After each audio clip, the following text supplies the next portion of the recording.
What's up, everyone, and welcome to this week's Cybersecurity Weekly, where we review the security events that happened in the last week. As always, I've broken the stories down in the timeline, and there's a list of the stories with time markers in the description below. So you can, of course, click on any of those time markers to jump around to any story that you want. If you find my work valuable, of course, I ask you to hit the like button and share this episode with anyone you know who can benefit from this information. And lastly, if you've not already, please also consider subscribing to my channel. Oh, drat these computers. They're so naughty and so complex. I could pinch them. We start off today with phishing.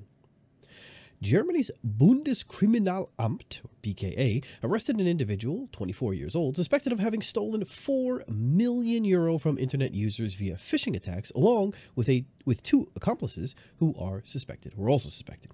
The phishing campaigns were conducted between October 3rd, 2020 and May 29th, 2021. The gang sent to the victims messages posing as coming from German banks. One of his alleged accomplices, who's 40 years old, was charged with 124 acts of computer fraud, while the police are still investigating the third one.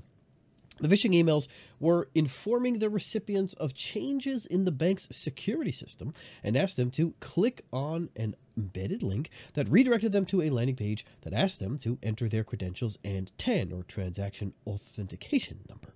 According to the German BKA, these suspects also carried out DDoS, or distributed denial of service attacks, against the banks to cover up their fraudulent activities. Investigators believe the gang relied on DDoS for hire services provided by other cybercriminals.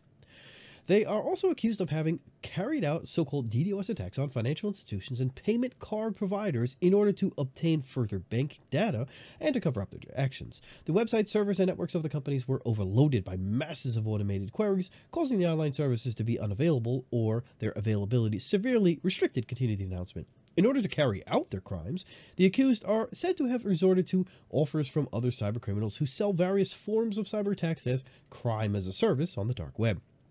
The police recommend internet users never click on links or open file attachments in emails that appear to be from a bank and urge them to perform some action. If in doubt, bank customers are recommended to contact their bank advisor personally or obtain information directly from the bank's website. We now move on to patches. Cisco announced it has addressed high-severity vulnerabilities affecting some of its networking and communications products, including Enterprise NFV, Expressway, and Telepresence. Multiple vulnerabilities in the API and in the web-based management interface of Cisco Expressway series software and Cisco Telepresence video communication server software could allow a remote attacker to bypass certificate validation or conduct cross-site request forgery attacks on an affected device, raised the advisory published by the IT giant.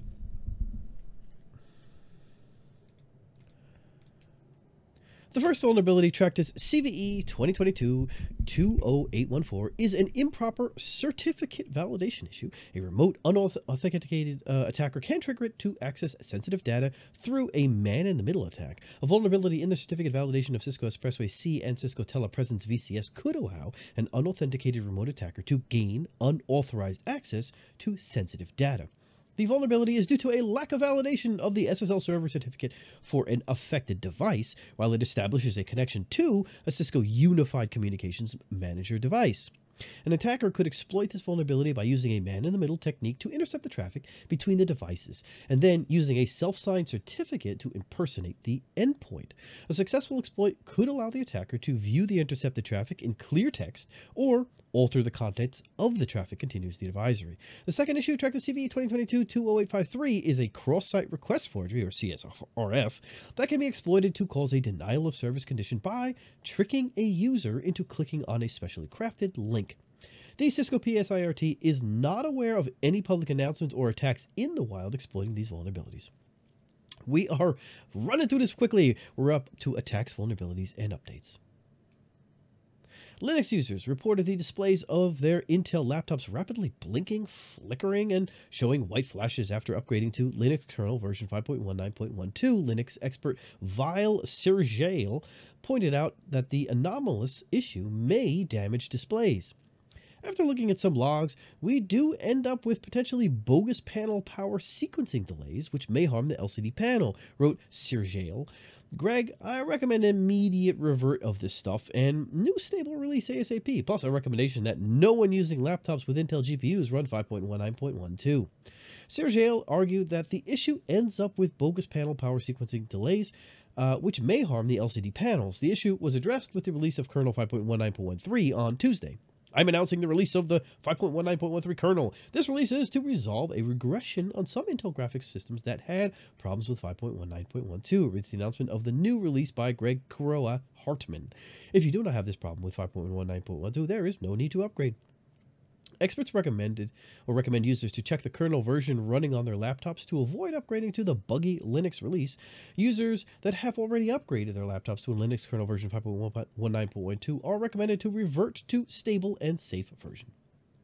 The security breach of the city of Tucson was discovered at the end of May 2022 and concluded the investigation in September. According to the notification letter sample provided to the Maine Attorney General's office, over 123,500 were impacted people have been impacted by the incident. On August 4th, 2022, this city learned that certain files may have been copied and taken from the city's network. Following the discovery, the city undertook a comprehensive review of the information potentially at issue, reads the data breach notice. On September 12th, this review concluded, and it was determined that certain personal information for a number of individuals was within the files potentially accessed by the city's from the city's network. The exposed data include name, social security number, driver's license or state identification number, the passport number. The city is already notifying the impacted individuals, and it is providing free access to credit monitoring services for 1 year through Experian. The city confirms it has no evidence that the exposed information has been misused. The city was able to quickly contain and remediate the breach after the identification of the data breach. It also announced the implementation of additional measures to improve its resilience to cyber attacks. The city is also providing impacted individuals, again, guidance on how to better protect against fraudulent activities such as identity theft and fraud. The city is providing individuals with information on how to place a fraud alert and security freeze on one's credit, the contact details for the National Consumer Reporting Agency's information on how to obtain a free credit report, a reminder to remain vigilant for incidents of fraud and identity theft by reviewing account statements and monitoring free credit reports, and encouragement to contact the Federal Trade Commission, the State Attorney General, and law enforcement to report attempted or actual identity theft and fraud. So the way it sounds is it's always up to the consumer to cover their own butt. Do all the legwork, at least. RE Security, a California-based cybersecurity company protecting Fortune 500 corporations globally, has noticed a new group of hacktivists targeting financial institutions in Egypt. The bad actors go under the campaign EG Leaks, also known as Egypt Leaks. They started leaking large volumes of compromised payment data belonging to the customers of major Egyptian banks on the dark web. First mention of this activity have been detected in a Telegram channel created to leak Excel files containing 12,229 credit cards. The leaked data includes... Bear with me 1 second. The leaked data includes references to personally identified information belonging to potential customers of major banks in Egypt, including National Bank of Egypt, HSBC Bank Egypt, Bank of Alexandria, Bank Misr, Alex Bank, Credit Agricole Egypt, and multiple other banks. While some of the data seemed to be incomplete, it was confirmed the data contained multiple customers with valid details. These customers were contacted individually to confirm and validate it. According to experts, the source of this data may be related to one of the compromised underground marketplaces, and the actor was previously investigated by RE Security Hunter Unit, the threat intelligence and research arm of the company. Notably, some of the observed leaked fields of data were inspected independently. They contained the signatures of possible script or parser scraping entries. It is known that the engines of some underground shops or dark web and Tor network are not always properly protecting fields of records, and in some cases, it could result in the possible leak without an actual data acquisition. The data contains an email, billing address, first name and last name, name of the bank, and type of card. The bad actors haven't shared CVV or Track2 data, but in a private conversation, threat actors demonstrated other fields confirming the data is legit. Likely, the motivation of the threat actors is solely financially driven, and by leaking this data, they are attempting to extort the affected consumers of the financial institutions, or alternatively, to demonstrate the security precedent, which requires attention by the banks to get paid, similar to how ransomware groups negotiate the buyout of exfiltrated data. The geography of the affected banking clients is primarily centered in Cairo, with 70%, but includes Alexandria, Aswan, Giza, Sohag, Luxor, and other major cities. It's worth noting multiple customers from Bahrain and the Kingdom of Saudi Arabia have also been identified in the leak.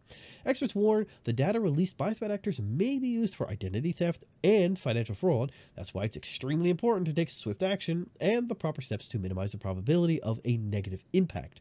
According to multiple sources, law enforcement authorities are currently investigating the incident.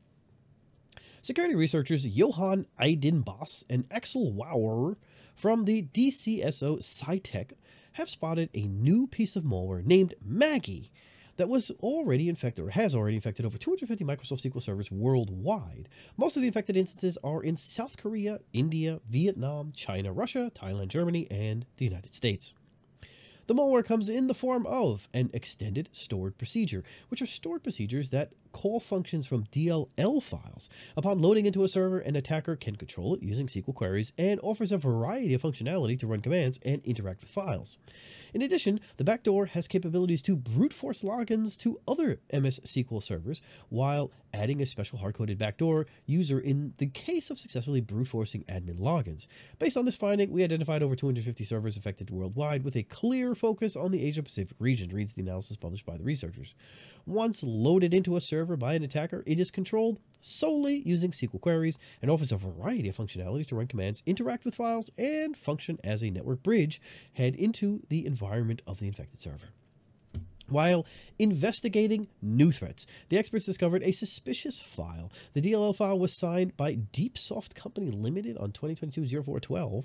The export directory revealed the name of the library, SQL Maggie antivirus _64.dll, which offers a single export called Maggie. Inspecting the DLL file, the experts discovered it is an extended stored procedure which allows SQL queries to run shell commands.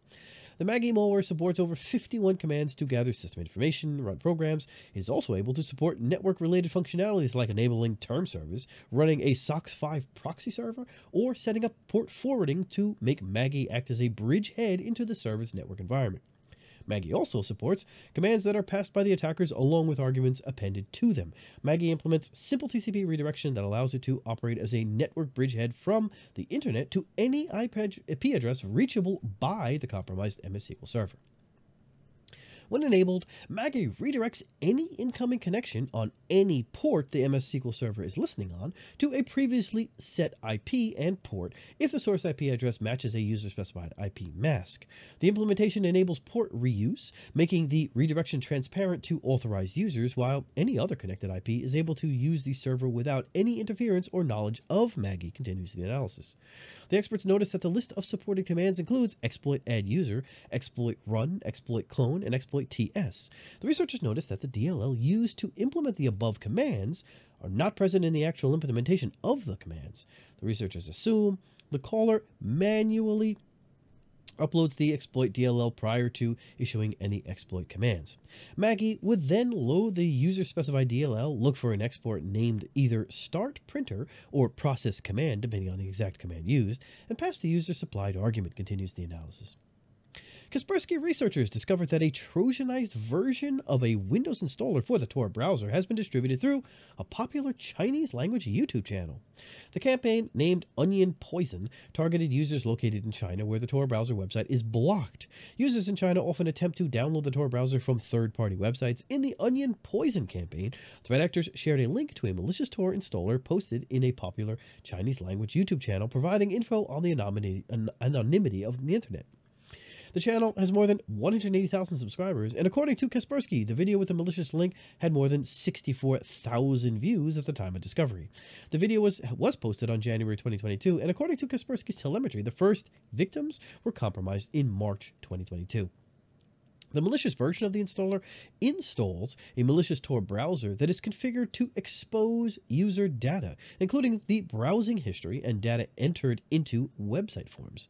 The experts also discovered that the libraries bundled with the malicious Tor browser is infected with spyware.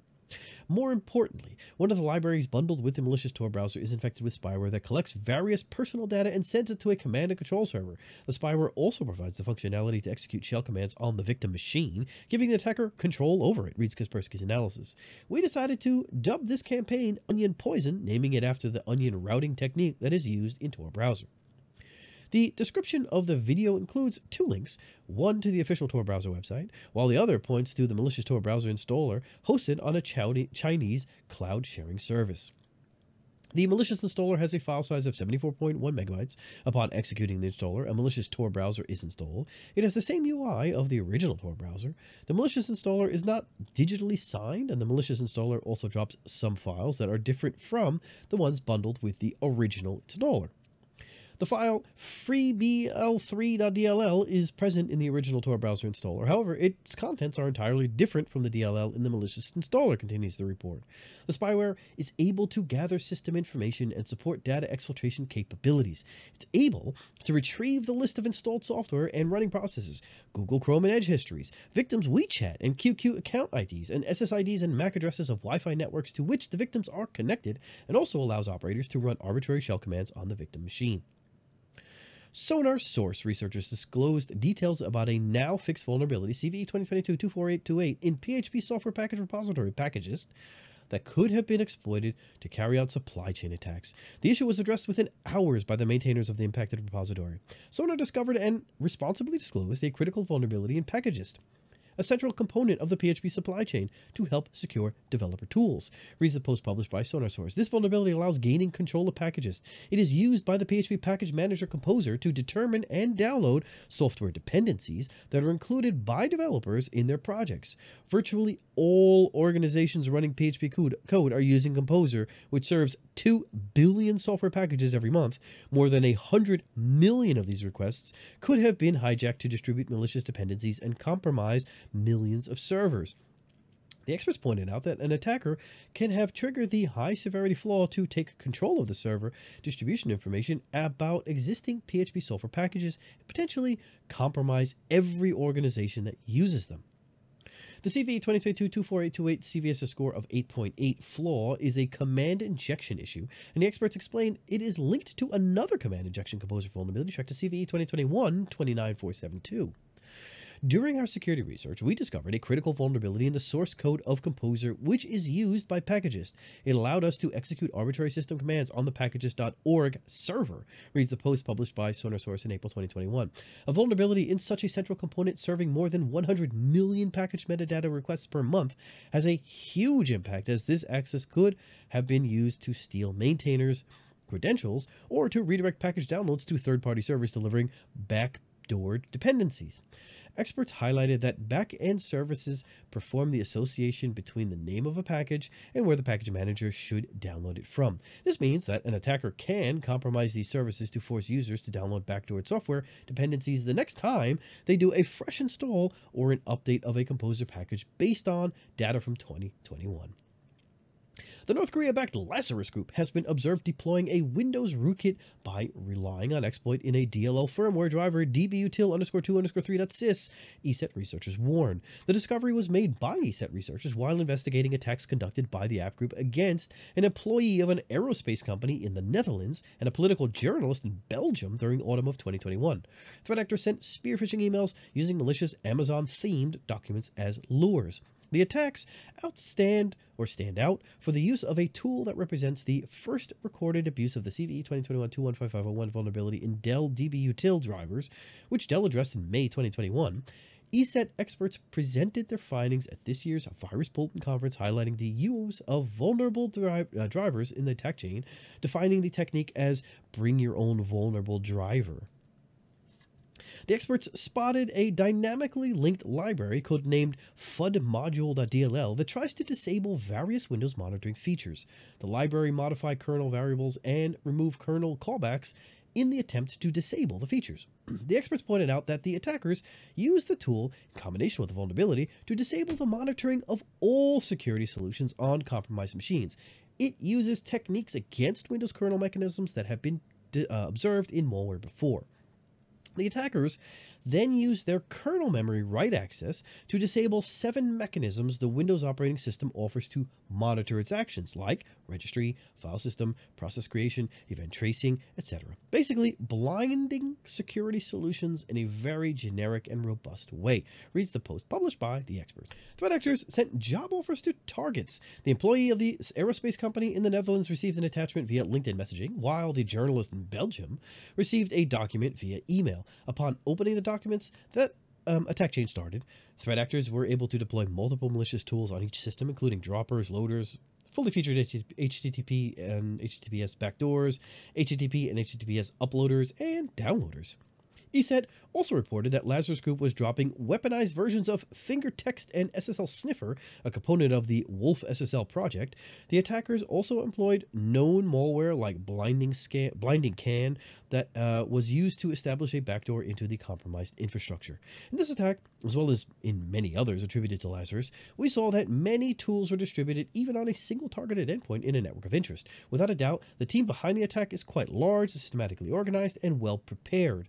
For the first time in the wild, the attackers were able to leverage CVE 2021-21551 for turning off the monitoring of all security solutions, concludes the report. Cybersecurity firm CrowdStrike disclosed details of a supply chain attack that involved the use of a Trojanized installer for the Comm100 Live Chat application to distribute a JavaScript backdoor. Comm100 is a provider of customer service and communication products that serve over 200,000 businesses. At the time of the writing, it is unclear how many customers of the company were impacted by the attack. The attack took place from at least September 27, 2022 through the morning of September 29, 2022.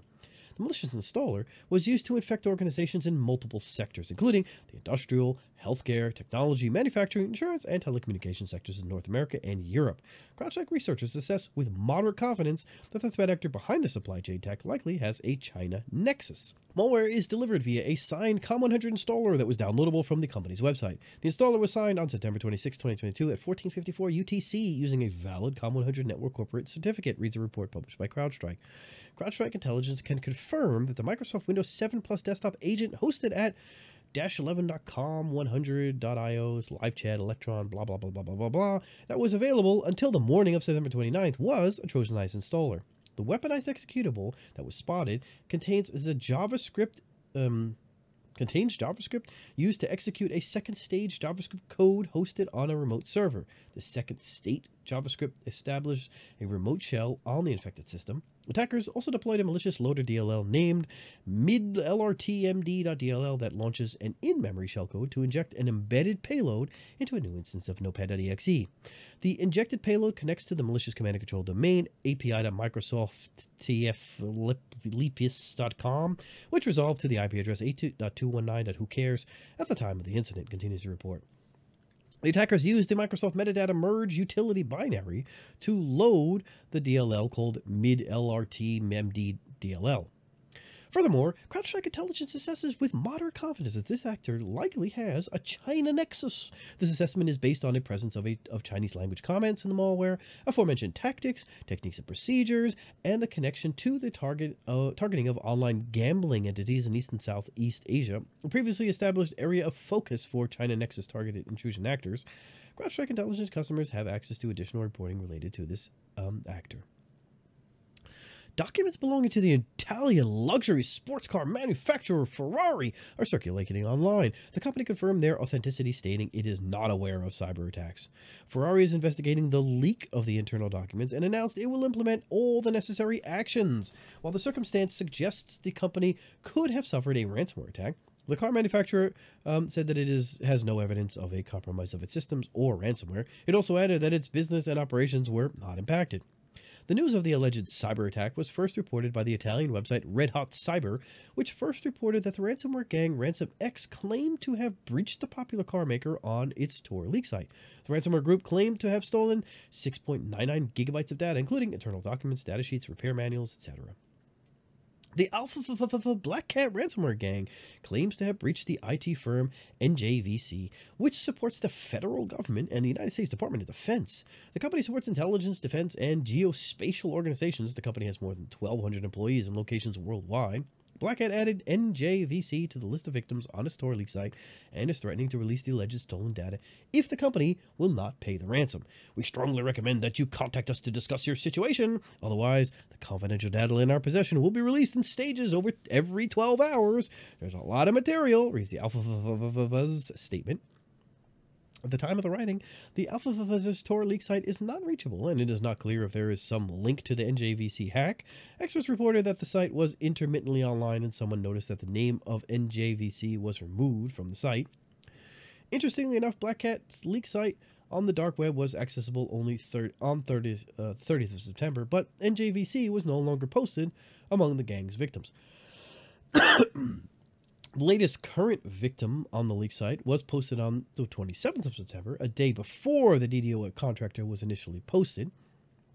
BlackCat has been operating since at least November 2021 and launched major attacks in January 2022 to disrupt oil tanking GmbH, a German fuel company, and in February 2022 against the aviation company Swissport.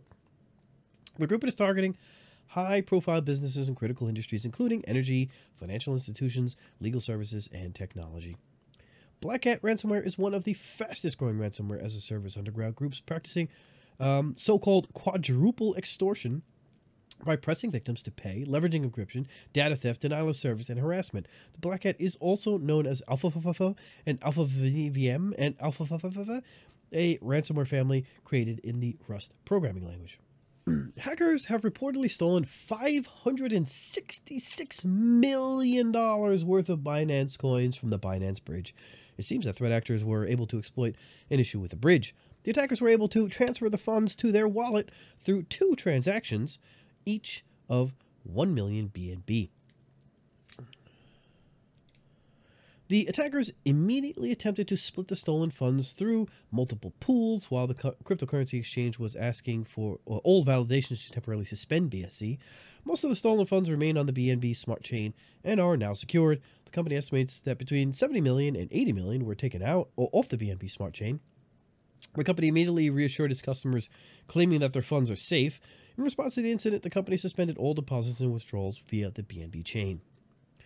Meta has sued several Chinese companies doing business as HeyMods, Highlight Mobi, Hey WhatsApp for developing and allegedly using unofficial WhatsApp Android apps to steal over 1 million WhatsApp accounts starting May 2022.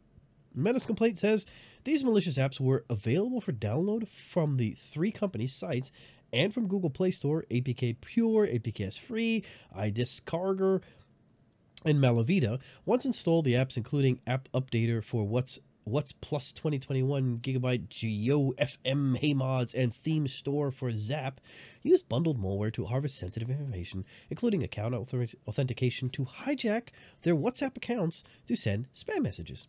After victims installed the malicious applications, they were prompted to enter their WhatsApp user credentials and authenticate their WhatsApp access on the malicious applications.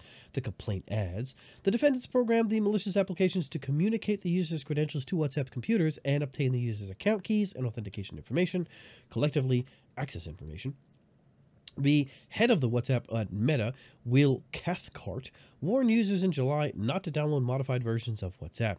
Recently, our security team discovered hidden malware within apps offered outside of Google Play from a developer called HeyMods that included Hey WhatsApp and others, Cathcart said. These apps promised new features but were just a scam to steal personal information stored on people's phones. We've shared what we found with Google and worked with them to combat the malicious apps. While part of the complaint is focused on how the malicious applications were used to steal account info to hijack WhatsApp accounts, Meta is suing the 3 companies for breaching WhatsApp's terms of use and Meta's developer agreement. As Meta says, the defendants agreed and were bound by the WhatsApp terms when they created various WhatsApp accounts. They also agreed and were bound by the Meta terms, platform terms, and developer policies after creating Facebook pages and apps. Australia's largest telecommunications company, Telstra, disclosed a data breach through a third-party supplier. The company pointed out that its customers or its systems have not been breached. The security breach impacted a third-party supplier that previously provided a now obsolete Telstra employee rewards program. The data breach impacted a third-party platform called WorkLife NAB, which is no longer live, that was supplied by Packagist Group Australia as a subsidiary of My Rewards International Limited to several other organizations. It was run by Packagist Group Australia, which is a subsidiary of My Rewards International Limited. Narelle Devine, the company's chief information security officer for the Asia-Pacific region, added that no customer account information was stored on the third-party platform. It seems that the security breach also impacted other companies. Data leaked online was from 2017 and includes the names, first and last, and email addresses used to sign up for the employee rewards program. Information obtained as a result of the data breach at a third-party supplier was posted on the internet. The supplier previously provided a now obsolete Telstra employee rewards program, reads a statement published by the company. Critically, there was no breach of any Telstra systems, and no customer account information was stored on the third-party platform. According to the post published by Reuters, who had access to internal staff email sent by Telstra, the number of impacted current and former employees is 30,000. The company is still investigating the incident and is supporting the third party to determine how the security breach happened and its extent.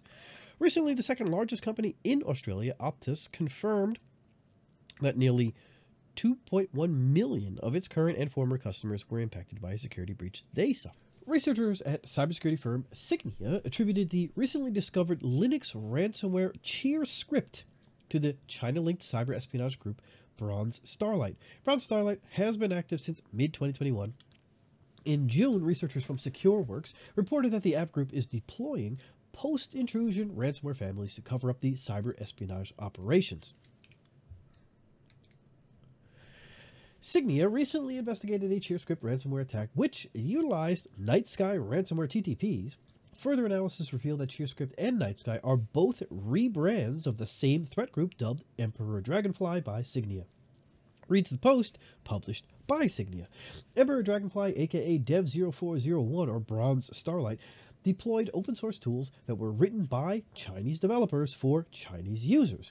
This reinforces claims that the Emperor Dragonfly ransomware operators are based in China. Contrary to publicly available information, CheerScript ransomware makes use of payloads that target both Windows and ESXi environments. CheerScript was first analyzed by Trend Micro in May 2022. Like other ransomware families employed by the app group, the CheerScript ransomware encryptor was also created from the code of Babok ransomware, which was leaked online in June 2021. Unlike other ransomware gangs, the DEV-0401 group doesn't rely on a network of affiliates. It directly manages every single phase of the attack chain, from the initial access to the data exfiltration. In attacks that took place in January 2022, the hackers gained initial access to VMware Horizon servers by exploiting critical Log4 shell vulnerability in Apache Log4j. Then, they dropped the PowerShell payload used to deliver an encrypted Cobalt Strike beacon. The attackers also delivered 3 Go-based tools, along with the beacon, a keylogger that uploads the keystrokes to Alibaba Cloud, a customized version of the internet proxy utility called IOX, and the tunneling software NPS. The attackers used the Impacket open source tool to perform reconnaissance activities and make lateral movements within the target network. The threat actors used the rclone open source command line tool to exfiltrate sensitive information to the cloud storage service Mega. Then they delivered the CheerScript ransomware. Researchers shared indicators of compromise along with the following suggestions to defend against DEV-0401's attacks. Identify and patch critical vulnerabilities. It doesn't matter who's going to attack you, that's something you should definitely do.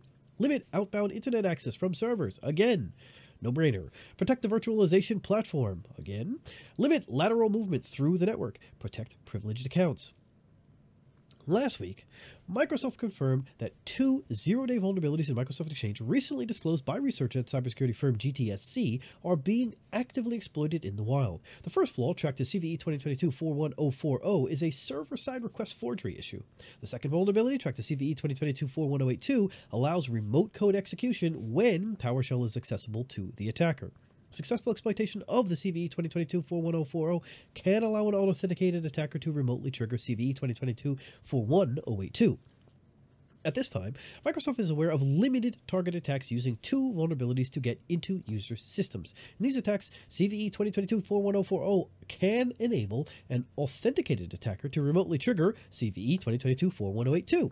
It should be noted that authenticated access to the vulnerable Exchange server is necessary to successfully exploit either of the 2 vulnerabilities.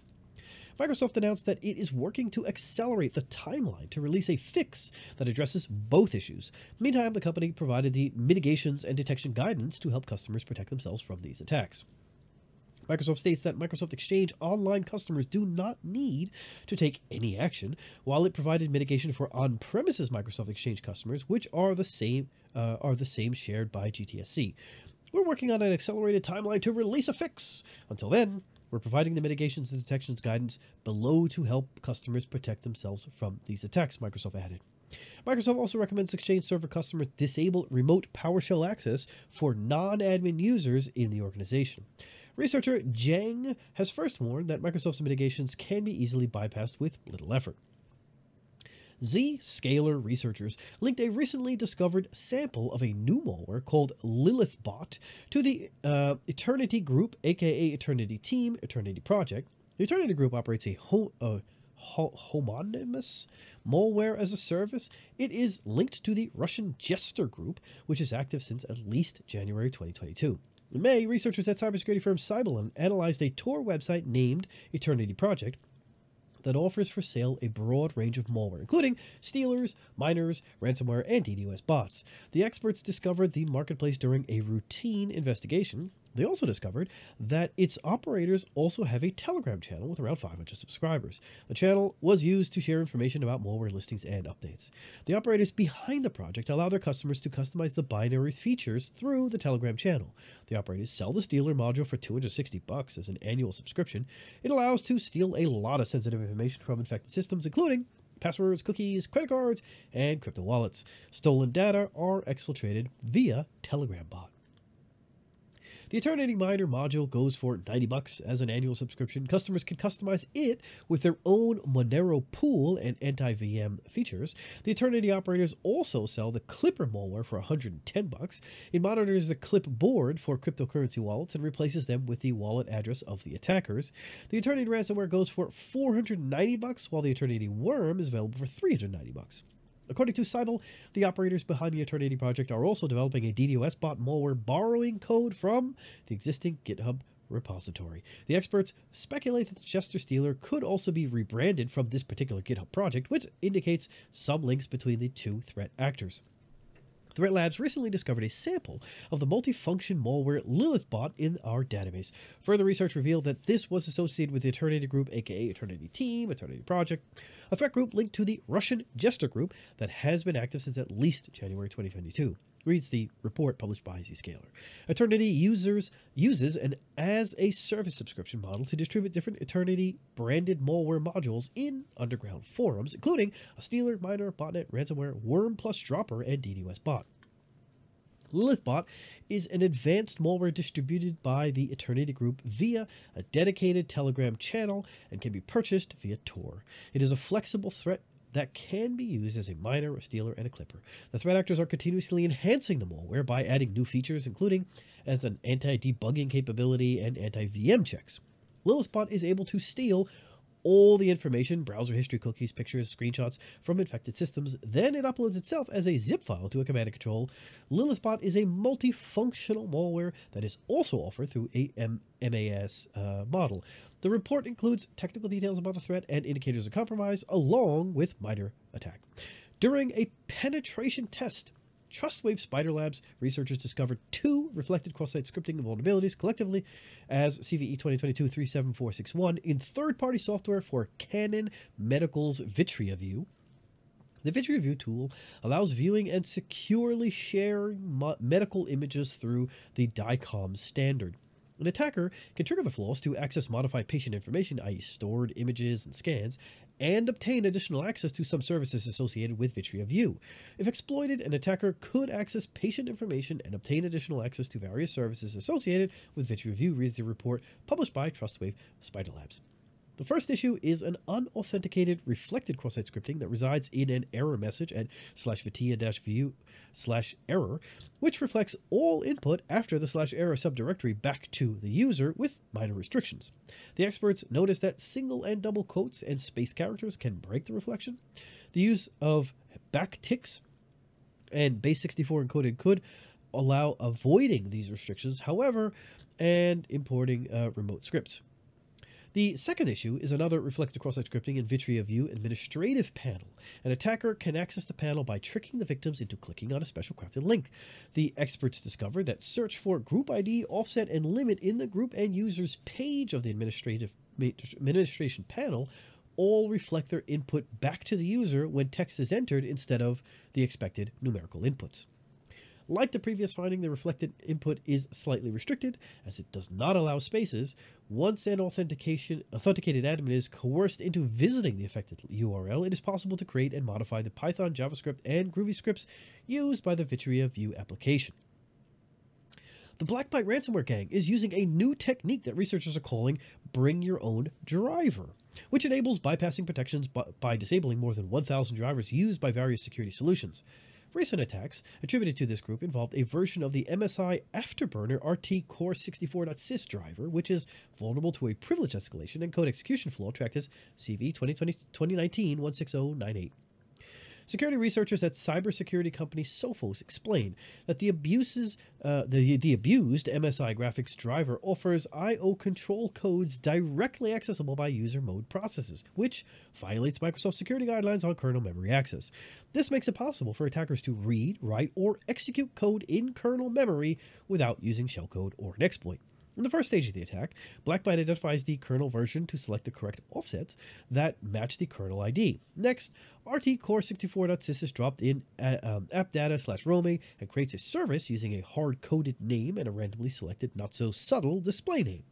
The attackers then exploit the driver's vulnerability to remove kernel notify routines that correspond to security tool processes. The retrieved callback addresses are used to derive the corresponding driver name and compare to a list of 1,000 targeted drivers that support the function of AV/EDR tools.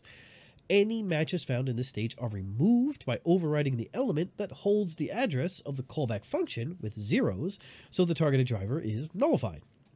Sophos also highlights several methods that BlackCat employs in these attacks to evade analysis from security researchers, like seeking for signs of a debugger running in the target system and quitting. The BlackCat malware also checks for a list of hooking DLLs used by Avast and Sandboxy, Windows DBG help library, and Commodore Internet Security, and terminates its execution if found. System administrators can protect against BlackCat's new security bypassing trick by adding the particular MSI driver to an active block list. Additionally, admins should monitor all driver installation events and scrutinize them frequently to find any rogue injections that don't have a hardware match. Hey, we now move on to other security news. The Australian Federal Police has arrested a 19-year-old teen from Sydney for allegedly attempting to use data leaked after the Optus Data Breach in a fraudulent scheme aimed at extorting victims via SMS scams. A Sydney man, 19, has been charged for allegedly attempting to misuse stolen Optus customer data in a text message blackmail scam, reads the announcement published by the AFP. The Rockdale man is scheduled to appear in Sydney court on October 27th to face 2 offences that carry a maximum penalty of 10 and 7 years imprisonment.